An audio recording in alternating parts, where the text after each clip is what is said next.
สวัสดีจ้าพี่น้องมาเจอกับยายแพ้พาแซบเด้อจ้าเด้อ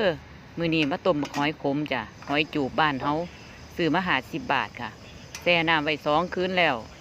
ตอนต้มนี่บ่ได้ใส่น้ำเด้พี่น้องล่างๆก็เอาลงหม้อเลยจ้ะสุกแล้วมาตำน้ำจิ้มบัดนี้จ้ะน้ำจิ้มส้มบักนาวเนาะค่ะเนาะพริกดิบกระเทียมชูรสน้ำตาลจักหน้อยใส่บักนาวลงไปให้มันพอแซ่บ